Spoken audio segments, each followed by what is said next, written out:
All right, we're in there. We are. Brian, it's good to see you, buddy. Nice to see you too. I miss you, man. We don't get to do comedy all the time like we used to. I see the same 3 comedians at Bazaar.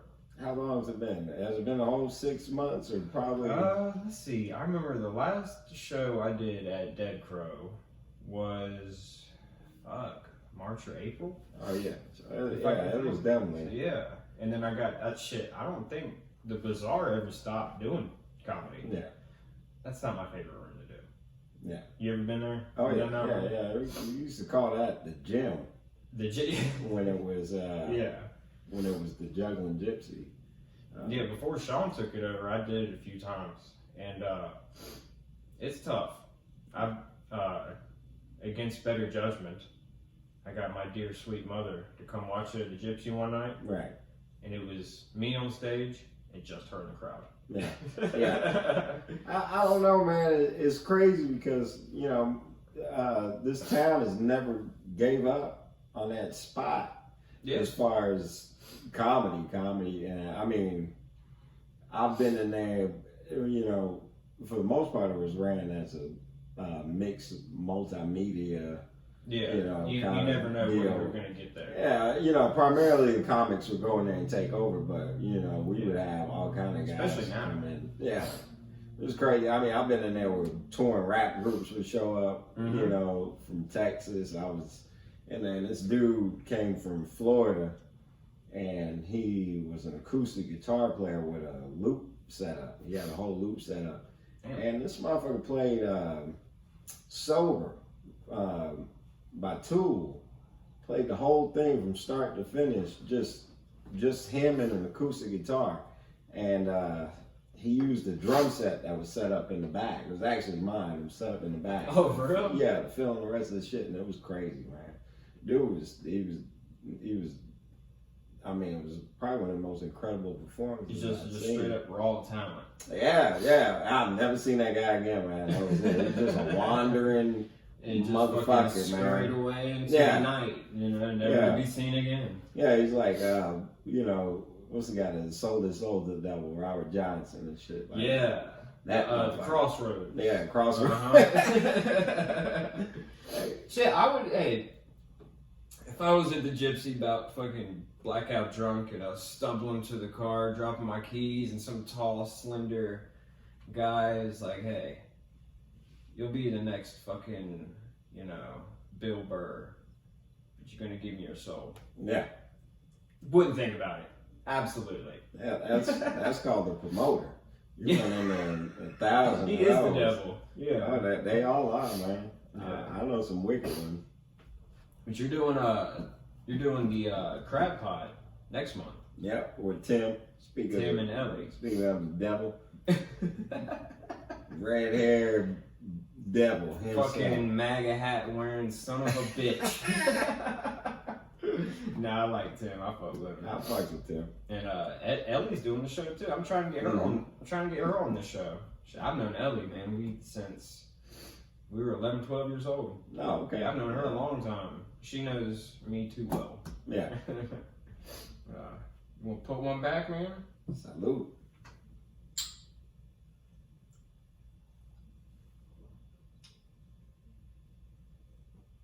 Oh, yeah. Now we can talk some shit. Try one of these boiled peanuts, man. I make everything in-house. All right. At an undisclosed location.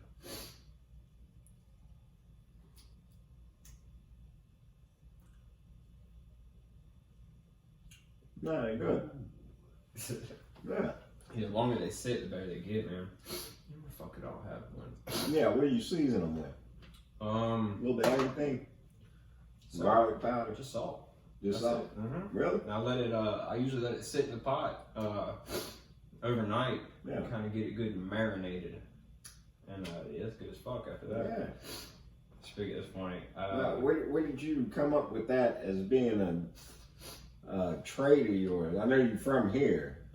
Who taught you that? Were you talking electrical or? No, boiled peanuts. Boiled peanuts? Fucking just trial and error, man. It's funny, there's a, if you've ever done construction or anything like here in Wilmington or Leland or anything, you know the Peanut Man. And this old guy goes around the van, he goes, Peanut Man, bold and roasting. Yeah. And like, it's just like anyone who's done it at least 5-10 years knows exactly who I'm talking about. And he goes by and he sells these little bags of peanuts for a couple bucks. But you get like a small ass bag. I'm like, I can do better than that. Right. And that's pretty much what it was. Just kind of trial and error. He's got his own hustle going on. Oh, People around here have always done that. Yeah, because shit, you're on a job site and it's around, an hour or so before lunch, and so you got a couple bucks on you. It's like, shit, why not? They're always good. Yeah, well, I grew up on the, over in Dawson, that side of town. There was various, places you can go to. Sometimes you can go to Gervais. Mm-hmm. And I grew up in Creekwood. Right. Off of you go to Creekwood. We talked about that before. Yeah, find a lady that sells, you can get anything there. Cups of frozen Kool-Aid. Mm-hmm. Freeze candy, fucking pickles. If you know where to go, there's the guy that does the liquor house, especially on Sunday. Yeah. He's super busy on Sunday. He sells, I think he's got like 2 or 3 separate refrigerators in his house. Where all kinds of beer you can get for a couple bucks. He gets you a shot of Crown on a Sunday. That's what my grandmother used to do. My grandmother would bootleg alcohol out of her house on Sundays. But you can only do it in those neighborhoods, though. You can't do it around here. No, you can't do it around here. I mean, you got the house jumping. Your neighbors are nosy around here. Oh, absolutely. I mean, I got mostly college kids, so they will pretty much keep to themselves. But somebody will drop it down. Exactly. Yeah. Still, I don't trust no fucking body in this neighborhood. Even though I've lived here longer than probably anybody, because it's usually either 4 years at a time, or maybe they might just stay in a house, rent it for like a year or something for school, but. Yeah, this is Rehab Road too, man. Like I used to live up the street over here, but when I went to now I can't even think of it, Wilmington Health. When I went there for rehab, they got launch pad. They got launch pad down here. I used to live there. The big frat house on the corner. Yeah, I live there. I go to all my AA meetings up and down here, and all the little, halfway houses. See what good that does. No, I mean it's good. You got to find you a happy medium. It's I don't want to be no fucking monk, but I also don't want to be mainline heroin anymore. Right. So I got to find a happy medium. I've done both. I've done completely sober. No, it's just. Nicotine, nicotine and caffeine, and that's it.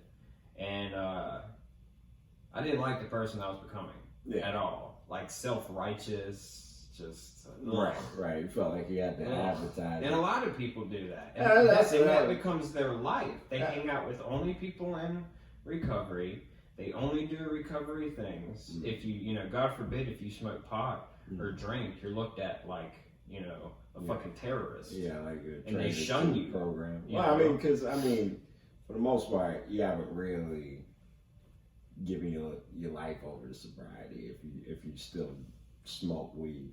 I'm not here to shake a finger at nobody. Oh, absolutely. That's what I mean? But I do know, like, I do know why some people have to go as far as taking it that extreme, because they have to find something else within themselves. You know what I mean? And they go to that same extreme with like. I look at people that's on my feed, man, and like, successful comedians, and most of them just glorify the fact that they haven't drank in a decade or a few years, and shit turned around for them, and good, it's all love as far as like you being able to change your life, but for the most part it's uninspired imitation. Like everybody does it, so you ain't really breaking new ground. Exactly. You haven't invented the wheel, right? Exactly. On this, but I was on. I'm real about everything. I was on Suboxone for a little while, and I didn't claim to be clean. I didn't claim to be sober because I wasn't.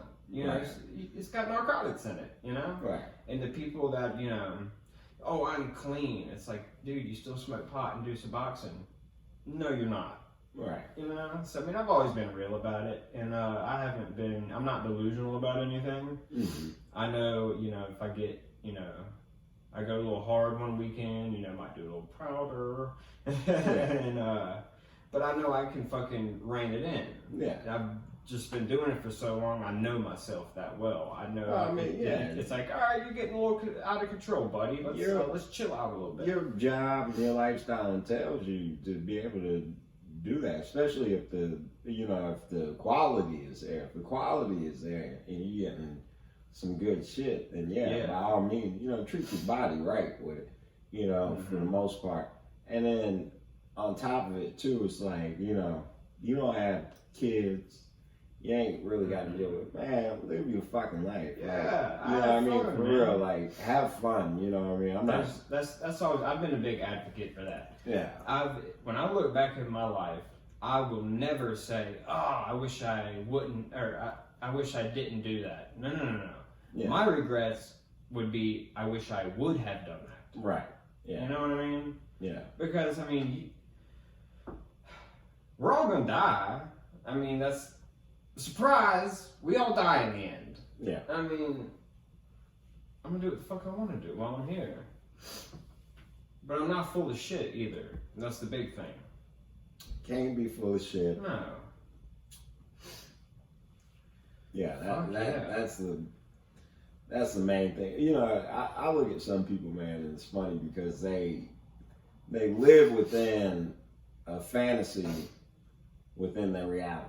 You know what I mean? Yeah. With the people that see, I live in that halfway house. I lived in there for 6 months out of rehab, just to kind of get my mind right, you know, stack some money, and then move out. When I drive back, because like I said, I'm right down the street. I drive by there and I see the people that are still living there when I was still fucking living there 4 years ago. And it's like, buddy, it's time to spread the wings, man. Like you aren't getting any better. You know, you're hiding from reality. No, they're happy. They're happy where they at. But are they? Well, I mean, because like I'll drive by and I see this. I don't know the dude's name, but I see the same guy. He's been there for years, and he'll be sitting on the porch smoking a cigarette, and he's just got that lost look in his eyes, like, if I could get away with drinking a beer, I would. And it's just like the hollow look, and it's like, and sometimes I'll be okay. This might be a little fucked up. Sometimes, like me and my roommate will be fucking driving by, and we'll have the windows down, and I know a few people that stay up there, and I yell out, "You fucking crackheads!" I'm like, fuck you. real mature of you. And it's like, you know, it's called Launchpad. Eventually, you need to launch, man. Like, if you're not, you're hiding from. You haven't gotten any better, because, like, to me, real recovery is being able to go anywhere and just, you know, you're not going to have a drink, you're not going to, you know, pick up a drug. Shit, you go to a bar and shoot pool. You know, everyone else is drinking, but you're like, I don't drink. I'll just have a Pepsi or a water or whatever. To me, that's real recovery. Yeah. If you're just hiding and only going to meetings and then coming right back to your halfway house and, you know, you're not progressing at all. Right. Yeah. I mean, you get stuck into that, right? I mean, that's those people's social circles too. But you know, most of these programs, like when I was in there, it was just an opportunity for you to find an affair of some sort. You know what I mean? Right. Like, you know, either you were with somebody before, or you just, you know, burnt out to your last shrubs, and you find another burnt out shrub in there with you. I'm not gonna lie, I got so much fucking pussy. Yeah, that's what happens. Like, I had back then I had long hair, you know what I mean? Every rehab I've been to 3 of them, man. Every one of them, it's just like an orgy that goes on. One of them I went to was real institutionalized. Like we came straight from jail. Okay, so it's kind of like a. It was still jail. It was like a harbor. Well, they're trying to. I think they're going to close the, which to me is so fucked up. I could go on for hours about that. Right. It's the only place in Wilmington. If you're broke, you ain't got insurance, you can go there. You ain't gonna get no methadone. You ain't gonna get no Suboxone. No. If you're coming off opiates, you're gonna suffer, but you're gonna have a place to do it. Right. I mean, they give you your medicine so you don't really that's only bottom out. That's only if you're coming off of alcohol or benzos like Xanax and shit, because that'll kill you. Right. They'll give you not Librium. They give you that shit. I know what it is. Ativan. They'll give you that and shit like that. Having you walking around just so you don't have seizures. Oh yeah, they put me on phenobarbital. I think they put me on that shit too, man. And then they want you to wake up and go to these meetings and shit in the morning. And I'm like, man, I can't fucking and everybody's make it. Drooling and fucking they just had their medicine and shit. Halfway through the day, yeah. I told him, I was like, man, you gotta get me off that shit, man. You want me to do anything in here? I can't fuck with that. See, and that's like the first 2 weeks when I was in there. I didn't go to any meetings. I'm just look. My mind and my body is all out of whack right now. I'm not trying to go into these meetings and talk about my fucking feelings and shit like that. I need to get right first. Yeah. And then we can work on the mental part. See, you can't just you got to get your body right first, because the chemical imbalance. You've been doing these hard drugs for years and years and years. And you're just coming off of them. Yeah. I don't want to talk about problems I have with my mother. Yeah. While I'm fucking withdrawing off of heroin. Right. The first one I went to, I was sober, man. I've been sober for a few months at least. For the fact that I was going to trial still, so I couldn't really drink. I couldn't do anything for the most part because I was checking in and whatnot with a probation officer. So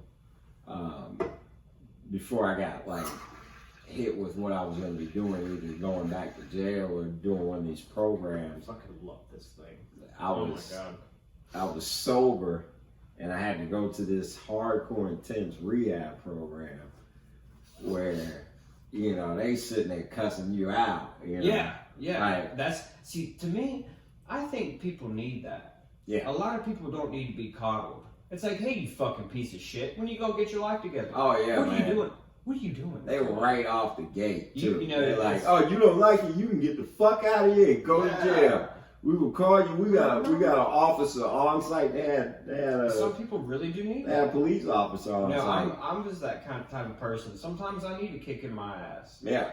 I got thick skin. You can look at me and be like, you're a piece of shit. Yeah. Do you want to change that? And I'm like, yeah. They had these two counselors, man. One was named Kevin and one was named Teresa, and they were both from here.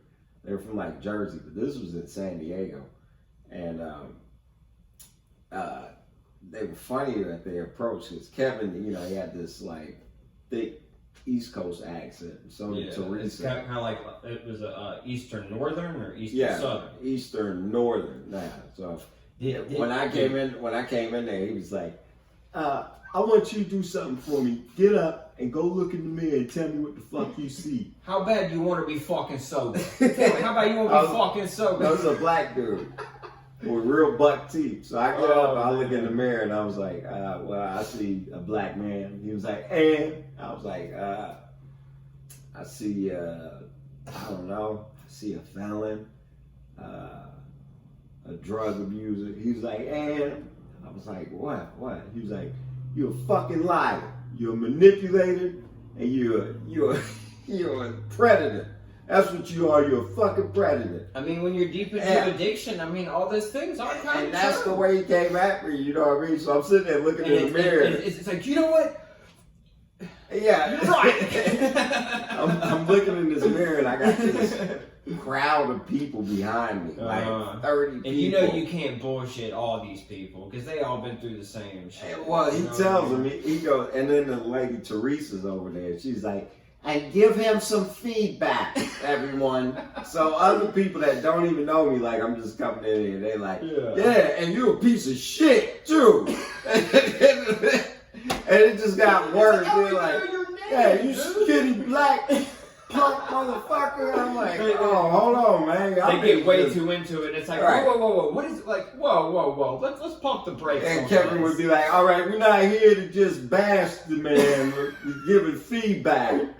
I was like, "Well, y'all let the shit up. You let it open for that. What the fuck you think was gonna happen, man?" You unlocked the door. They just fucking kicked it. All these burnouts in here, man. But that was fun. When I went to, I've been there 3 times.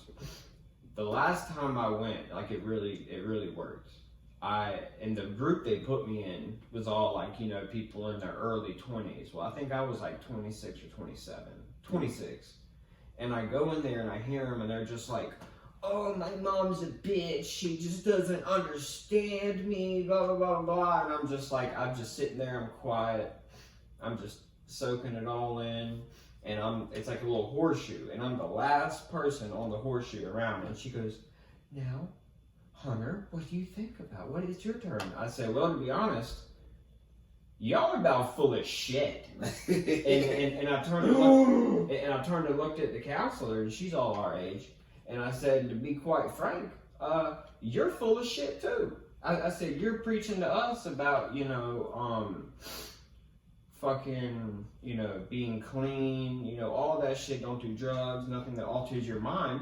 And you're sitting here drinking a Bang energy drink, which is liquid amphetamines. So get the fuck out of my face talking about, you know, you're a hypocrite. Just be honest. You know, I'm sitting in here. I'm a hypocrite too. But let's just get it all in the open and just be honest about it. Fuck all y'all. You're all full of shit. Now let's go from here. Okay? We've all fucked up. We're all fucked up pieces of shit. We're in here. We've already taken the first step. You know, we're trying.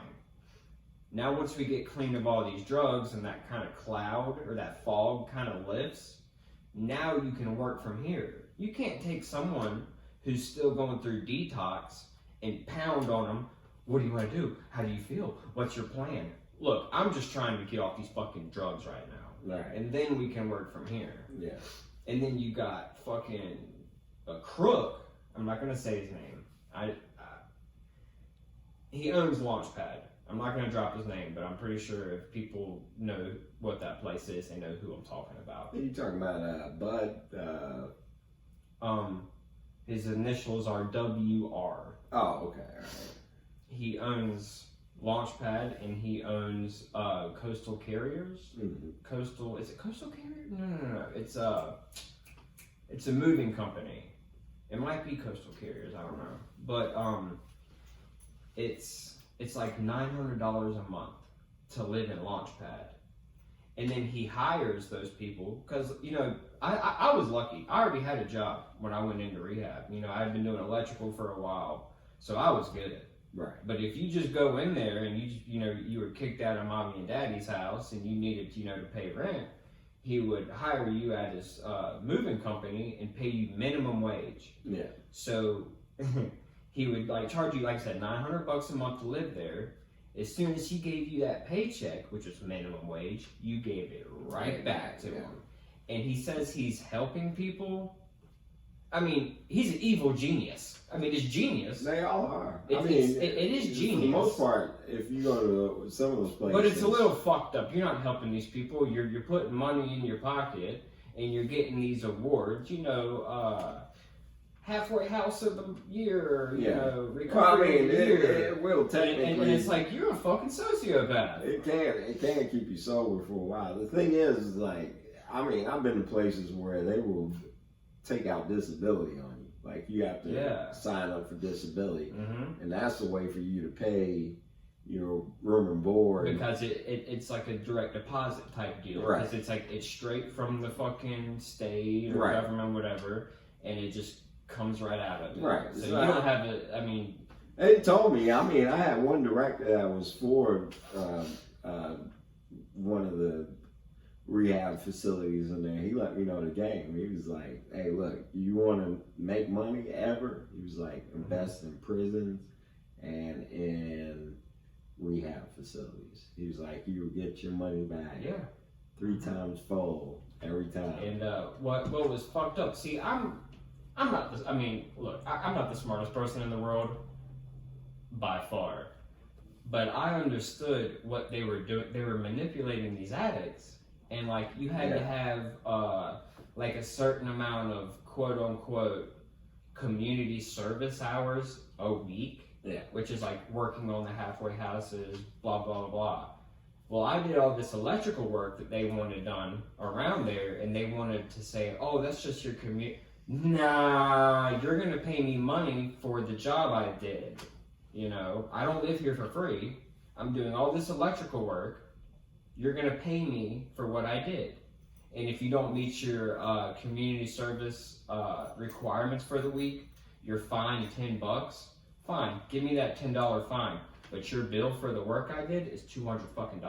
Yeah. You're not getting away for that for free. And they did that with everybody. I mean, carpentry work, painting, you name it, yard work, you name it. They just fucking manipulated and brainwashed these people into saying it's part of your recovery. Fuck you. I don't work for free, neither do you. Right. Yeah. Just like I'm sure you hear all the time. It's like, oh, you're a comedian? Tell me a joke. You know what I mean? I mean, I'll oblige people, but still, it's like, you know, I don't go up to a lawyer and be like, hey, take care of this parking ticket for me. I don't tell people I'm a comedian. I mean, sometimes I can't help it. I'm not gonna lie. Sometimes I feel like some people I can't lie. It's cool. I mean, people like a funny guy. If they recognize me, then I can't really. Oh, I love that shit. I'm not For the gonna lie. most part, I have to like, when that happens, I have to like run to a bathroom and just like fucking crank one out. When I hear that, it's just like, oh, I saw your show last night. You were hilarious. And you're like, you're goddamn right I was. You're fucking right I was. Now spread your light for me. Yeah, I mean.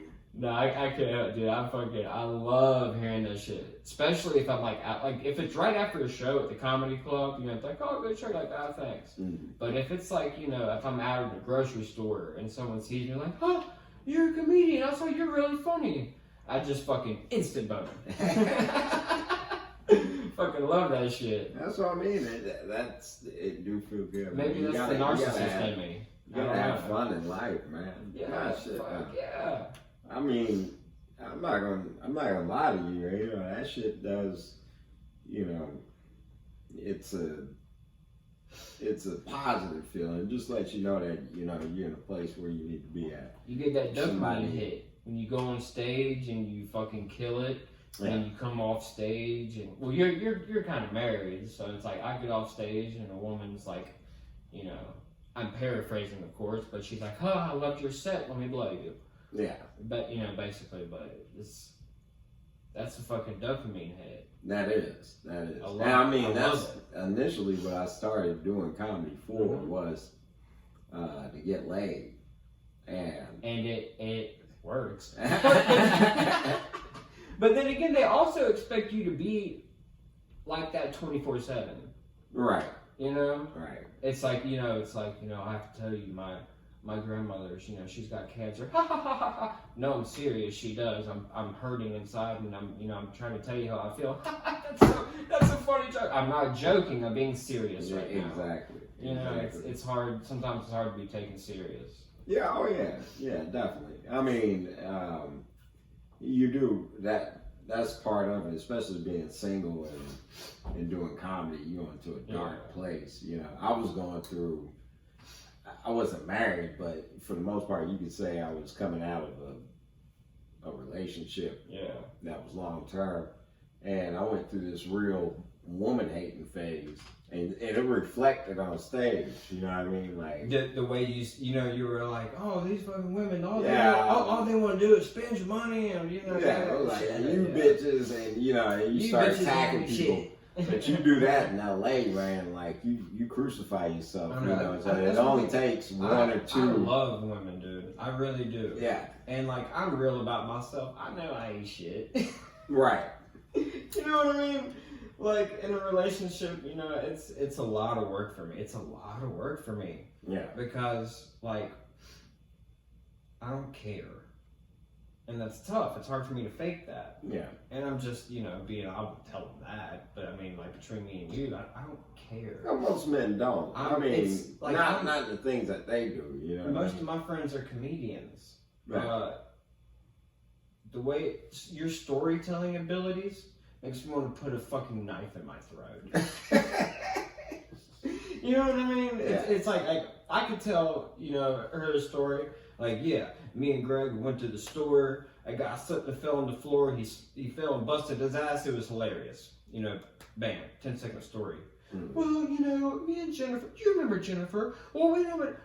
And it drags on to the point where your eyes glaze over and you're like, I don't give a fuck. Right. It's very rare. And I have found a few women, and it's very rare, that are genuinely hilarious. Mm. And there are a couple, women comedians that are, really funny, but I draw a line. I don't fuck comedians.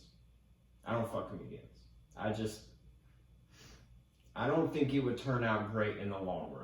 You ain't been there yet. Dude, the funny thing is, you're deep in the game. Well, I'm only 2 years deep. I've told people these things before too. You know what I mean? Like I say, you're dude. I'm gonna be. I've told. Secret time right now. Completely honest. You are my absolute favorite comedian in Wilmington. My first open mic I ever did, I followed you. And dude, like I'm saying, you're this motherfucker right here is the only motherfucker to win Port City's top comic twice. It's hard to win it once. This motherfucker won it twice. So after the show, I'm gonna suck his cock. No, dude, that's really fucking impressive, dude. That's really impressive. I was impressed by it. I went to Raleigh and did North Carolina's Funniest, and I'm really careful about saying the K word, killing. I'm really careful about that because, I've heard people say, oh, I killed it up there. It's like, Were you watching the same show I was? I killed it up there in Raleigh. But the 3 Raleigh comics that was in my little heat or group, they had all their people with them. So, I didn't have a chance. But those competitions are very fucking hard. I haven't placed. They're very hard. The funniest people, I haven't placed in any of the Raleigh competitions. And that's fucking crazy. So that's what almost negates my 2 wins here. It almost like really, it gives me something to look forward to, but it also doesn't really put a valid stamp on it for me until you know what I mean? It's because so I'll be doing this shit until I'm 52 trying to place up there. I'm gonna be on stage telling jokes until they literally force me off stage. Yeah. And even then, that mic stand's heavy. You could maybe kill somebody. Yeah. I said that to this one, the guy was heckling me, and I picked up the mic stand. I said, "This is kind of heavy. This might be a murder weapon." And I'm at my breaking point. I don't care. And the guy was like, and after this, I was like, dude, I'm just fucking with you, man. I was like, yeah. But, no, we got fragile egos, man. That's why we do this. Oh, yeah. Yeah, me too. Definitely. I got this open and joke I do. And I'm like, man, I was kind of scanning the room. I'm like, man, I'm loving this fucking attention. And then I'll be like, hey, eyes on me. And then I'll say, I didn't get it much as a kid, growing up as a kid, my mom, she fucking, sat there and drank box wine and watched all my children and then forgot about all her children. And I love that opening joke. I'm gonna do it the 23rd. That takes you into a place though. That's a long pain. It was just me and her for a long time, and I remember her having a lot of special friends. Oh, this is Uncle Steve. This is Uncle Mike. Bitch, I don't have that many uncles. You fucking them. Right? Yeah. None of these are your brothers. Yeah, exactly. But dude, that's how I grew up learning about women at a very young age. I learned, and it's fucking hilarious. And people don't believe me when I say this.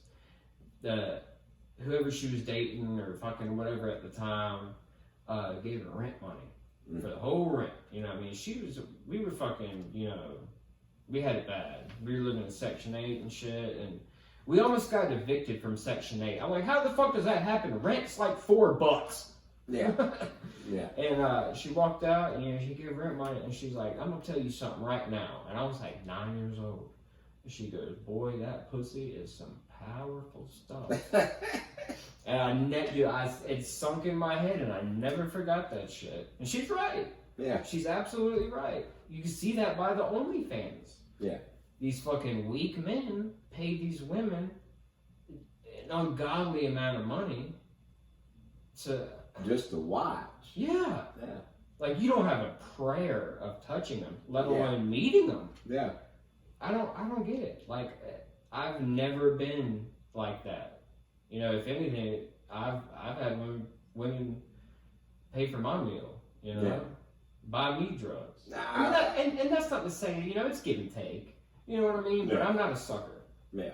Oh no, I pay for it. I do. I am. I'm like, visually, I've got like 15 different OnlyFans accounts that are open up right now where I pay to watch. I've paid for one. I bought one and I looked at it and I'm like, oh. Mine are like this is 15. This is disappointing. Yeah, I mean they are because some of them like the quality in it. That's what it is. It's like a grown up. All it is the mystique. Vegas. Because you know the person, you know, that's all it like I knew her. Yeah. Like I seen her at bars and shit, and it was just the mystique of it. Like, yeah, I got 10 extra bucks. I want to see what your pussy looks like. And I'm like, not impressed. I got OnlyFans. Yeah, I was thinking about doing it. The only thing I've got streamed up there is some comedy clips, but I've actually got. How funny would that be if you have an OnlyFans and you're sitting up there doing stand-up comedy while you're jerking off? You said, oh, I saw Trump speaking the other night. What a fucking asshole. That's the only thing. I just take a political take on it. I'd say it is like, oh, okay, well, you know, I'm supporting sex work. How funny would that be if you had an OnlyFans and you got it like on all fours, asshole spread, head tucked down to where you could see while you're doing stand-up? Who's doing that right now? Nobody. That's who. But you'd have to keep your shit maintained. You'd have to keep your asshole waxed. And that I don't do that. Nah. I don't wax anything, man. I've never gotten it done. I mean, I'm not offensive about it. I mean, for the most part, I'm proud of that. You know what I mean? Like, manscaping and everything. I keep my shit trim. I figure you should. I don't know, man. Like it's my livelihood. It's like a fur coat. I'm never gonna. You know, that's my. It's my fall pea coat. Yeah, that's my. Like, this is all chinchillas, baby. No matter what the the social or the political climate is, and how the media or whatever standard tells you how a man should be, I'm never gonna let go of like I'm a man's man. You know what I mean? Like I might fuck up a dude. I like baking cookies. I like baking cakes. Yeah. But I'm a man's man. I don't believe you do. I mean, even the jazz hands. And I'm not gonna. I don't want any of your cookies. Listen, they're fabulous. But no, like I will hold on to that. Like I don't think it's toxic male masculinity. It's I'm not. I don't know. Maybe it's just the way I was raised. Oh, to not shave your nuts? Right. That's part of it, but just like. If you grow up pussy in my neighborhood, you're going to get your ass whipped, you're going to get your shit took. Oh, yeah. And, I've always kind of kept up with that, how a man should be. Right. Well, I mean, I had a different, and it varies with each person, but I had a different overall standard of it because I knew what I couldn't be in my neighborhood. So Right. I knew, Yeah. I knew where there was a line that was going to be drawn as far as the shit that I would do if I had to find a man. To me, then it would be a whole different point. You know what I mean? Like I got a lot of friends that when I was growing up, all right. So going to high school, I had friends of mine that would like fucking abuse alcohol. Like chugging 40s was the thing to do. You know, the Edward 40 hands, you duct tape the 40s. No, that's extreme. That was extreme. That's like, you know, these guys, we would go out and get a fucking case of 40s. I had a weak stomach for liquor when I was growing up, so I got teased about that. You know, I get called. Oh, you're not a man. I get called a pussy, and I was fucking skinny like I am now. Yeah, I was smaller. Other dudes were growing up; they were a little bit more developed. Right. They were more men than me. And when you're younger, you know, nobody has a tolerance, so it is based on weight and all that shit. But like now, I'm probably 175 pounds. Right. But my alcohol tolerance, I could drink with the guy who's 400 pounds, and he could be, you know, in the floor passed out, and I'm still fucking going. Right. And when you get older, it's about tolerance. But when you're younger in high school, it is about weight and body type. All that, yeah. So I mean, you know, I try and when you're a drink. kid and you're young, you're like, pussy. Yeah, I throw up, man. I would throw up. Yeah. You know, 140. I couldn't even finish a 40. I'd do like half a 40. These niggas were drinking like St. Ives. Well, it's terrible. They get hot before you finish them. It's not good. Like, there's a reason why they're only 99 cents. So I always got the Miller High Life. 40s. I always got those. But unless you like straight up chugged them, they got warm before you finished them. That's what they would do. And it's like, look, and like this was my best argument. They're like, oh, you can't drink a 40? It's like, no, I'm not broke. I can afford a 12 pack. Right.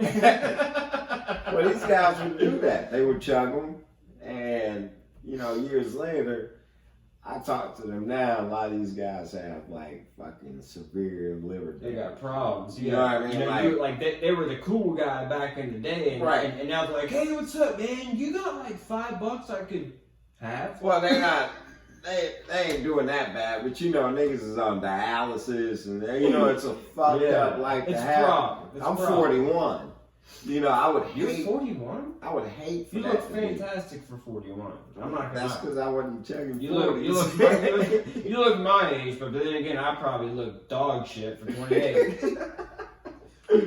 I knew niggas that, you know, carry around guns. They, you know, they gangbang. And, you know, at that point, like I said, I knew there was a line that was drawn with me. There was a point where that didn't define my manhood. I don't know.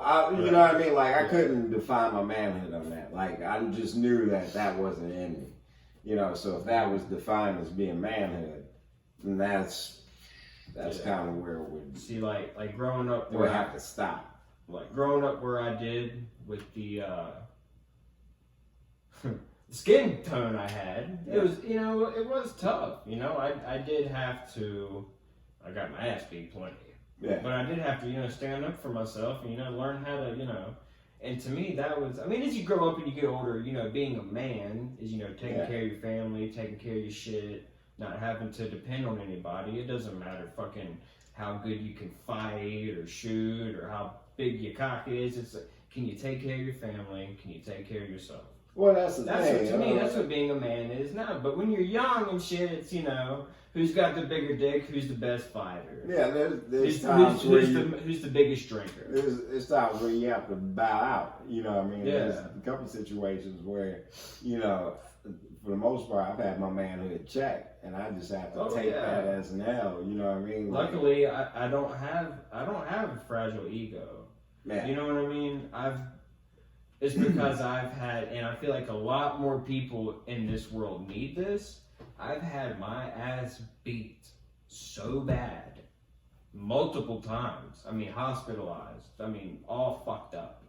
To the point where it's like, there's always someone badder. There's always someone tougher. I don't need to have an ego. You know, I stay in my lane. I know who I am. Yeah.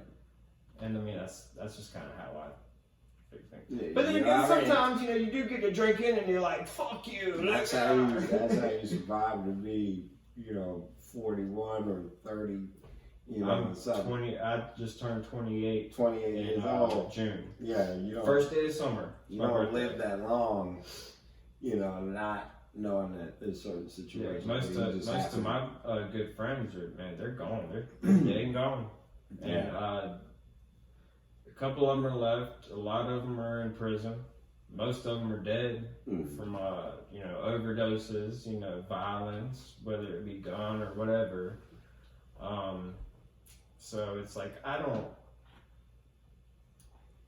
have an ego. I know how quick life can get snatched from you, and I know how quick being at the top of the mountain, how quick you could fucking drop.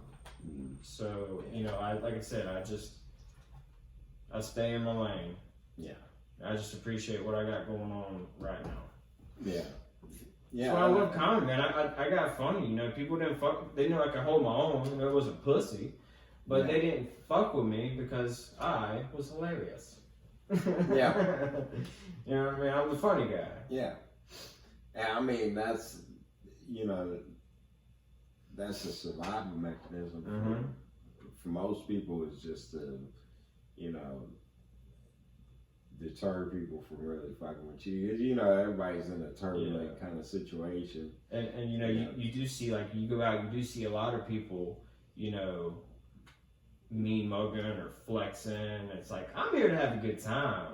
You know what I mean? I don't care who you are. I'll nod and say, hey, what's going on, buddy? Like, I'm not the type of person, I wish someone would fuck with me. Why? You're gonna fuck everybody's night up with a fight. Right. That's stupid. Like, you know, the club or the bar's gonna shut down. Somebody might go to jail. Somebody might die. Like, people don't, like, especially these fucking college kids, they don't understand the seriousness or the reality of violence. And how bad and how quick. You know, you cold clock someone, you know, you fucking sucker punch someone, and they go down and they crack their head on the pavement or on the curb, and their brains go all over the place and they die. You're going to prison for the rest of your fucking life because you had a few beers and you and felt like big man and wanted to, you know, sucker punch somebody. Yeah. Now you're getting your asshole resized about yay big by a big guy named Bubba. That's how quick it could turn, man. That's what I say. When I go places, my objective isn't to be the toughest guy in the room. I'm here to have a good time, and I'm gonna try to fuck somebody. Why do people always reference Bubba when they say a nigga getting fucked? Big Bubba. Big Bubba. In prison, they're like, Bubba. It's definitely a southern thing. Big Bubba. I feel like this guy Bubba has repeatedly raped a lot of people in prison, or he just got a bad rap. He's like, hey, look, man, fuck that, man. I ain't no homosexual. I ain't raped nobody, man. These motherfuckers gonna put a jacket on me, nigga, that I'm not even part of, man. Like, what the fuck? I don't know if you've ever seen this, and I couldn't tell you what show it was on. I saw a little clip of it on either YouTube or Facebook, where it's like there's this huge, giant fucking knotted up muscle dude, and like he was getting interviewed. It was like a prison show. He goes, yeah, they say when you come in here, you need to find the biggest, baddest dude and go in and knock him out. Well, I want to say to all these new people, please stop hitting me. I'm not big and I'm not bad. I just look like this, but I'm very sensitive. That shit, dude, it fucked me up so bad. I mean, he looked terrifying. He goes, I want to tell these new people to stop hitting me. They do, you know what I mean? You go in, and most of those guys, like I've seen one of those guys before, man, like a Michael Clark Duncan looking dude, man. They're the sweetest people. Well, I mean, I was never worried that I was gonna get raped by the guy. You know what I mean? Yeah. Like, I didn't fucking test him either. It's really not like there's. When I first got locked up, the dude I was locked up with, I was in the cell with, his name was Cordell, and he was like, "Hey, honestly, are you scared?" He's like, "It's your first time in it. Are you scared?" And I was like, "Yeah." He was like, "It's natural." He's like, "What are you scared of?" I was like, "I don't know. Niggas getting raped." He's like, "There's too many." He's like, "Look, man, niggas ain't raping people. There's too many cock boys." That might be offensive. He told me, but it is what it is. There's too many. There's a lot of. He told me black men don't rape each other like that. He was like, that's more white boys and essay type shit. He was like, they are booty bandits in there, but there's enough cock boys in there. The only time you'll get raped is if you really fuck somebody over, right? Or you do something really wrong. They do it to send a message, not for pleasure. Right. I mean, the only time other men fuck other men in prison for pleasure, the guy's already gay. Yeah. You know what I mean? Yeah, he told me, they're already watch boys. yourself and shit. There are already sweet boys in there. And I don't give a fuck. I'm not political correct, to the fucking, the 10 listeners I got. Everybody I was fucking, like, locked up with at the time, most of it was for domestic violence. Domestic violence and gun charges. Gun charges. Oh my God, it's so easy to fucking, convicted felon or whatever. Right. Because when you get out of prison or get out of jail, whatever, and you're a convicted felon, you move back to that same neighborhood. And if you walk around that same neighborhood without a gun, that's basically saying, fuck my life. I don't care about my life. That's how it was when I was growing up. If you didn't carry a knife or a gun on you, you a dumb motherfucker. You obviously don't care about your life anymore. So I get it. They'd rather take a gun charge than walk around naked, basically. I never carried a gun. I don't carry a gun now. I don't need to. I never had. I did when I was growing up, just because we had our house broken into plenty of times. Shit, we had our house broken into in the middle of the day while we were there. That was pretty wild. A guy walked in. See, what they do is like you have your main big wooden front door open, but your glass door shut. What they'll do is they'll come on, they'll tap on that glass door, and if nobody comes, they'll come in, fucking grab what they can, and haul ass. Well, the guy, he tapped on the door, a few seconds, nobody came. Well, he walked in, and I guess my mom was all the way in the kitchen where she walked face to face with this motherfucker. And both of them were like, and he was like, I'm a construction worker, I'm a construction worker, I'm a construction worker. And she was just fucking, she froze up. And it was funny, she did all these, like, she was a kickboxer. She, like, taught kickboxing classes. But when push came to shove, she froze up. Yeah. And, my stepdad, drug him outside, hit him a few times. But, yeah, in that neighborhood, it's like... I don't know. I ain't never really... Like, I've had the house broken into with, like... I've had dogs. So, I don't know. Like, for the most part... I ain't never had nobody try and come in during the middle of the day. That was the only time that ever happened. Someone walked up in the middle of the day when we were there. One time, it was pretty funny. It was even put in the newspaper. One time, with our fucking address and our name on it. What the fuck? Crazy. It was like, hey, if you want to rob these people, you're gonna give them all the information. Yeah, exactly. One time when I was in Englewood, I was coming back home. I was living there, and they had my whole street blocked off. And it's crazy because, like, when I got to where I was at, my street was yellow taped off. My house was yellow taped off. Now, supposedly, what had happened is that this guy had. Oh my God. Take my teeth out before I smoke. Seriously, they get tired.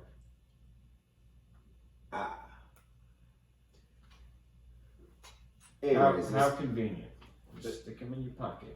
Yeah, there you go. There were 2 caps. It had a bar, but the bar... I got a bar that connects... Broke. This too? to this tooth, I got like a little permanent. Oh, yeah. I got a permanent retainer in there, and I was supposed to get. I got a tooth pulled, and I got a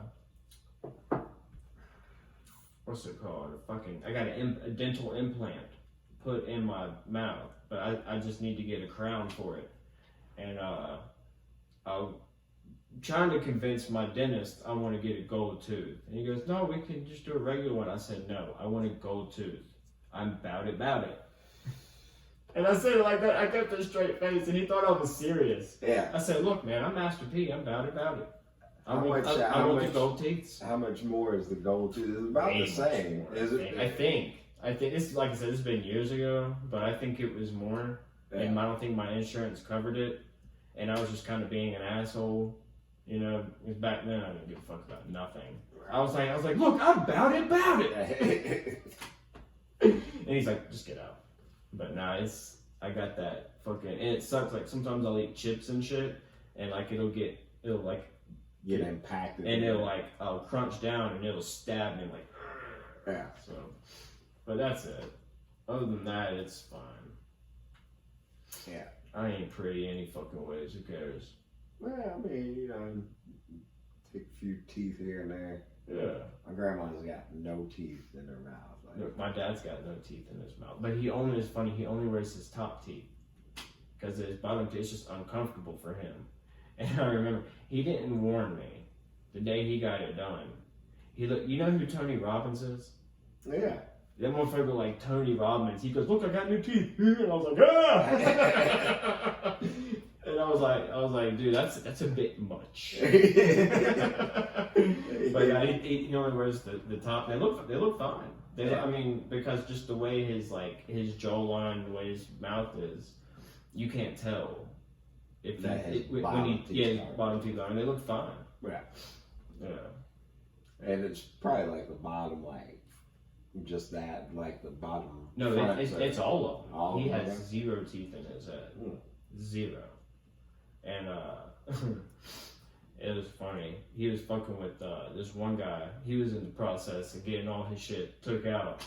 And I did this as a joke one night, and it bombed so hard. But I know it's fucking funny. He had one single tooth in his head, right there in the middle. And we were all drinking fucking with him and shit. And he's a full-blown alcoholic. And we were like, "Hey man, just why don't you get rid of that last one? That's all it would take. Just let me just knock it out for you." And he goes, "Oh no, I need that one tooth. That's so I don't drown all my alcohol. It just runs down both sides." Dude, that fucked me up. And I told that joke on stage, and they were just like, I'm like, "Fuck y'all, that's funny."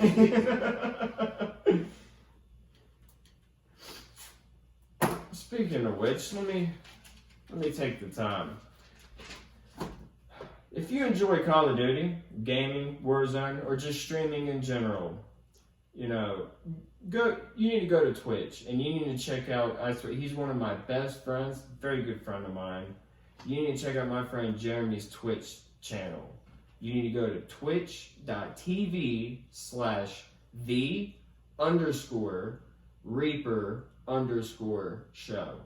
I mean, if you're into gaming, I mean, he is all in. He will beat your ass at Pac-Man, whatever the fucking hottest game is now. I don't play games. But check him out. I'm telling you, he's got it going on. You play video games? Not like that. Not I online. I never grew up with video games or nothing like that. We didn't really have the money like that. But yeah, he's like balls deep into it, like with Twitch. It's like a big app, and he's killing it. I play a phone game now. Yeah, like I'll play. What's one game I was fucking on for a while? I was playing Millionaire, like Who Wants to Be a Millionaire, and I got pretty good at that. And like I was like ranked pretty high, and I was like thinking about, like, I'm not that smart of a person, like in the grand scheme of things, but I was ranked pretty high as far as like random knowledge. Like, yeah, people are that fucking dumb to where my dumb ass is smarter than. Like you were in the top rankings Jesus in Christ. trivial knowledge. Yeah, and it's like dumb, useless facts, but it's also like science, literature, math. Yeah, geology. But yeah, twitch.tv/ Or geography, actually. yeah, geography I struggle at. But _Reaper_show. Go and fuck with him. I guarantee you'll be excited. He's a beast. You want him on your team, whatever game you're playing. Promise you. And I tell you what, you know what Maxim is? Maxim magazine. Yeah. I'll put the link in the bio. I got a friend of mine, Olivia. She is running to be Australia's Maxim cover girl for I think the year, for the month, or whatever it is. But it's like a voting system. I mean, gorgeous woman, very gorgeous. I mean, go and vote for her. She's a local Wilmington girl. She's cute as a fucking puppy in a red wagon. But yeah, I'll put the link in the bio. But go and vote for her. She's doing the damn thing. Just like you and me, or anyone who is. I mean, they got a regular job, but they're also in their spare time, their free time, they're chasing their dreams. Right. Artistically, whatever it is. And I really have a lot of respect for those people. Yeah. Go vote for her. I'm gonna put the link in the bio. Olivia Leadham, she's fucking gorgeous. You need to go vote for her to be on the cover for Maxim Australia. If you don't, I'm gonna find you. I'm gonna fucking kill you. Now, so you better vote for her. Australian resident, like she's an Australian I citizen. guess she's doing that contest. I guess Maxim Australia is doing like a worldwide thing, and she made it past the first few rounds. Yeah. So she dropped. She was in first, but she dropped down to second. So fucking vote, guys. Okay, maybe you get lucky. Maybe she'll post something where a titty will slip out. Who knows? Go vote for her. Thank you. And I got this buddy of mine I went to school with, and he came out with this company. It's called CPR. It's Clemens Party Rental. He does like gazebos and tents and shit like that. I'm pretty sure he caters too, and brings. I don't think it's liquor, but he does beer and wine.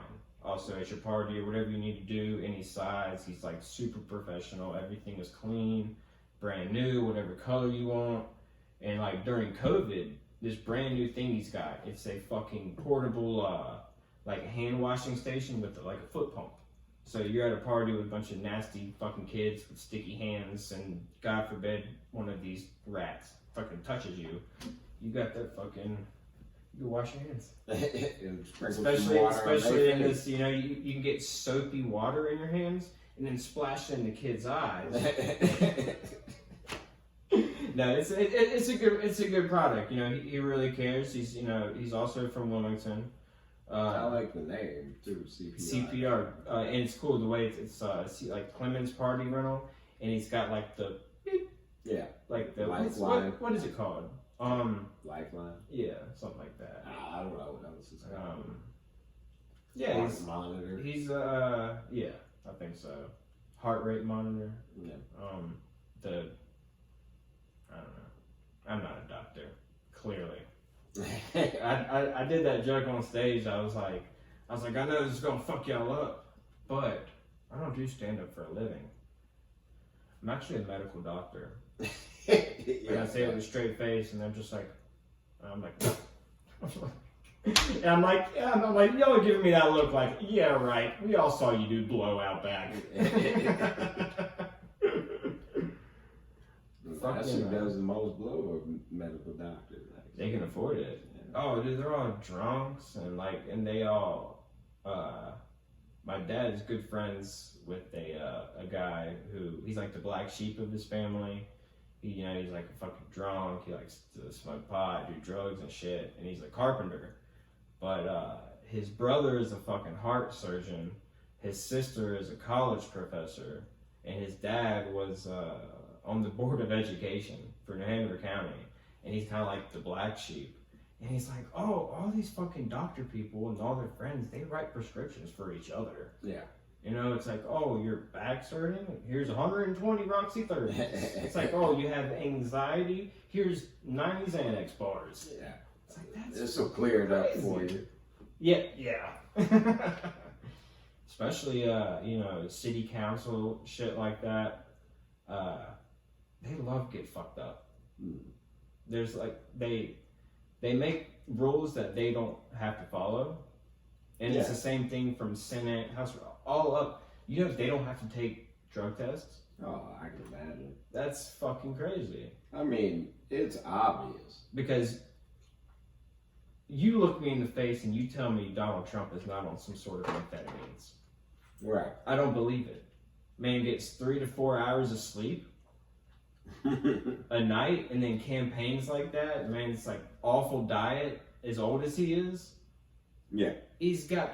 I've been doing drugs long enough. I've been on this earth long enough to know that's not natural. And to also know there's an angle to it too. Yeah, the way because just the way he's, and plus the way he was cutting people off, interrupting people. It's like, Just can't help you're on the himself. uppers. You're on amphetamines.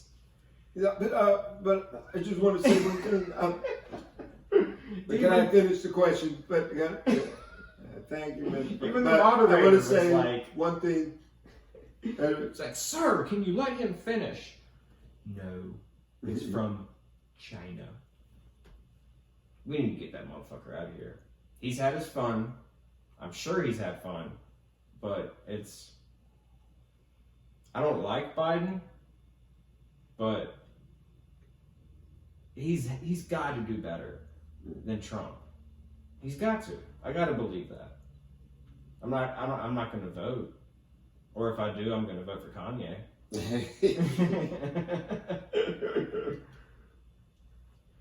But, fuck yeah, dude. Oh! The show the 23rd at the Bazaar. Yeah. I'm excited for that. Yeah, me too. Me and you haven't done a show together in quite some time. Yeah. Yeah, like I said, I know it's been more than 6 months. I mean, my kid was born right when the pandemic hit, so. I remember because you had come to Dead Crow that night.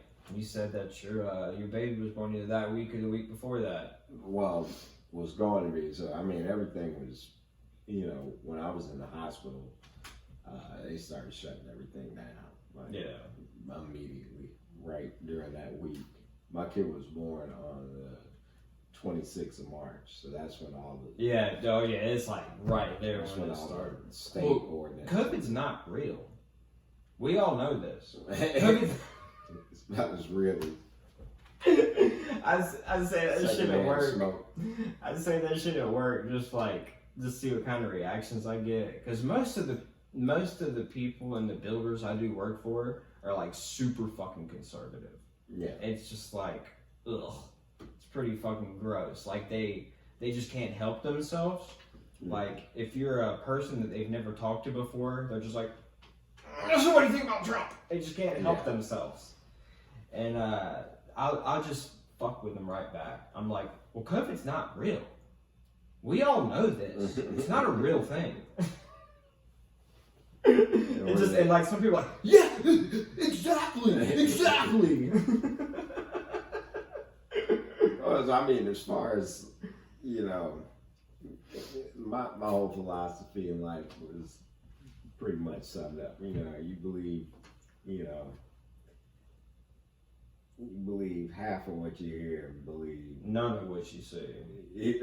all of what you Or say. no, I'm sorry. I tell you that. I believe half of what I see and none of what I hear. Right. I think that's the same. Yeah. If I'm not mistaken. Yeah, I mean, you know, that just boils down to, you know, basically how you adjust yourself to the lifestyle. You know what I mean? none of these people, and somebody brilliantly put it, like, are going to do anything for me in office or have done anything for me in office. So for the most part, you just got to kind of adapt to what's gonna happen. You know, because like even though you can blame, you know, person A for this and you know letting the virus run rampant and everything, they all work together in the same place. So then that means person B is also just as responsible for this because they're all in on it together. And the way I look at it is, you're gonna sit back and be like, "Ha ha, we told you so." It's like, no, well that you can blame Trump, you can blame Fauci, you can blame Biden, you can blame whatever. Right. But the bottom line is, it's our fault. You're not going to tell people to stay home and, you know, you ain't going to tell some fat fucking family from the Midwest that they can't go to Applebee's on Friday. Right. They're going to do it. Right. And they're not going to protect themselves. Some of those rural parts and whatnot, they haven't been affected by it. You know, we haven't here. You know, not really. You can't tell me one person that you know that has died from it. Yeah, not died. My boss got COVID. Okay, well, I mean, he got COVID, but he was him and his whole house or his whole family got COVID. They were sick for a week or two, and quarantined themselves, and they were fine. Right. So I mean, we're not dealing with it with the proportions. I mean, it's kind of a bummer. I would have gotten a good amount of unemployment. Yeah. If he would have kicked the bucket, but hey. Right. That's the thing. We're not dealing. Fucking around. I'm glad he's out there. But I mean, seriously, we're not dealing with any of the mortality rates of it, and so that's where people are. Definitely, you can see where their frustration is. This is an unpopular opinion, but I don't really care. This world's overpopulated. This world is overpopulated. Most of our problems in the world is due to overpopulation.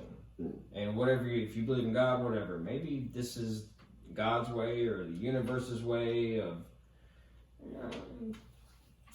kind of thinning it out a little bit. I don't know if the world is overpopulated. I think the United States is overpopulated. Because I remember hearing this fact. You never know with the internet, but it sounded about right. So you could take the world's population and fit them in Texas, but they would be all on top of each other in high rises and shit.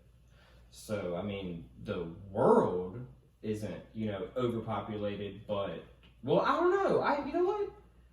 I take that back. I did see on some scientific journal that they said if the world continues the way it's going, like with the rate of like the way the population's going, if this rate continues, and I want to say a couple hundred years, the body heat from people would raise the Earth's temperature to where this Earth would be uninhabitable if the population continues how it goes. So we kind of need, maybe this is, the Earth's way of spitting out some kind of disease to fucking kill off people. Yeah, I'd sure appreciate it traffic-wise. It would, it would definitely, if the Earth does decide to go through a cleansing process or what have you not, and disease is one way to do it. Yeah, there's no way that we can really kind of reverse that. This, even if I don't make it, I'm not excluding myself from this. Yeah. If I got killed by one of these things to help progress or to help preserve mankind, we're all gonna die anyway. It's it is what it is, man. The stage we that this one has gotten blown way out of proportion. To even know if it was, as serious as it was, just how you know, theatrically played out it was the kind of, you know, thing that it just totally took everything else that was relevant about it. Yeah, and the scary thing is nobody knows what's going on. We don't. Yeah. I mean, we have. No one knows. I don't think we have enough people giving their opinion about COVID. Yeah. You know what? We need more people to give their opinion on the mask debate. We need more because I don't hear enough people talking about it or giving their input or. Dude, obviously I'm being facetious. You're right. But dude, like in the grocery store or whatever, I'll be in line and I can just see like I can feel it. I just want to be like, nope, whatever you're about to say, no. I'm gonna stop you right there. I hate when people do that, especially right now. You can see it. A stranger's like, I'm gonna tell a stranger my opinion on the world. Yeah. No. Yeah. I don't care. It's fucking out of control. Well, put your mask on. Wear a mask. Don't wear a mask. I don't care. But if you go into a store, like, oh, it's my right to not wear a mask. It's also that business's right to not serve you. Yeah. You know, that's kind of devil's advocate there. You know, if they say you need to wear shirt, shoes, and a mask to come in the store, it's my freedom to not wear one. Well, it's their freedom to say you can't come in here. Yeah. And if you don't wear a mask when someone asks you to, you're being a fucking asshole. Yeah. You're being a fucking dick. And that's just the long and the short of it. I mean, put a mask on, get your goddamn Pepsi or your Sun Drop or what the fuck ever. It's... Don't be a dick. Yeah, I mean, that's a hard concept for people nowadays. Don't be a dick, man. Like, it's fucking crazy. Everybody wants to know when it's going to be a breaking point for them, man. The shit that people do, you know. That woman that called the police on that black man in the fucking park because he asked her, ma'am, do you mind putting your dog on a leash? Yeah. Did you see that? Yeah. And she only got fucking community service? Like, are you fucking kidding me? Yeah. And to me, and like I said, this might be controversial, but I don't fucking care. This is my show. I'll talk about the fuck I want to. Like rape accusers, like false rape accusers. You need to go to jail. If you bring a man, you know, he just don't like you no more, whatever. He broke up, whatever the case may be. A woman can claim that a man raped her off no evidence, no basis. That's going to be in the news. It's going to be on an affidavit.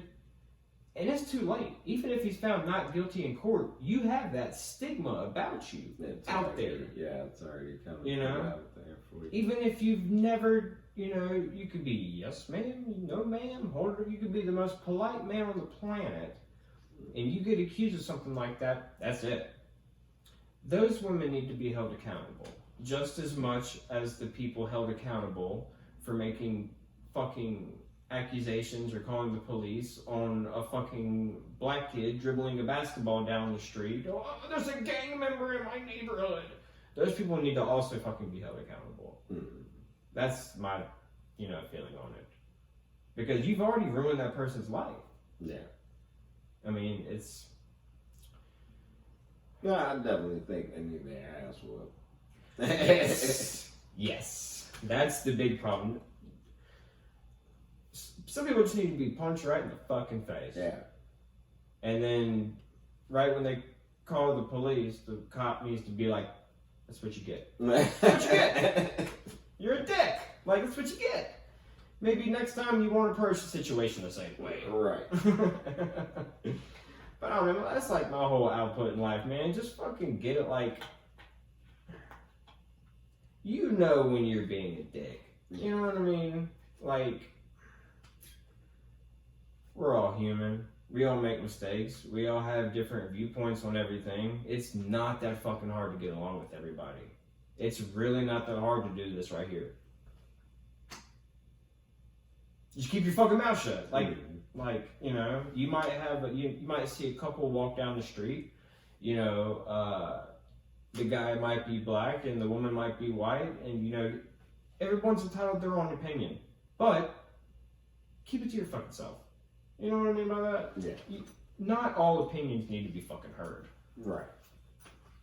And that's what Twitter and all this shit has done.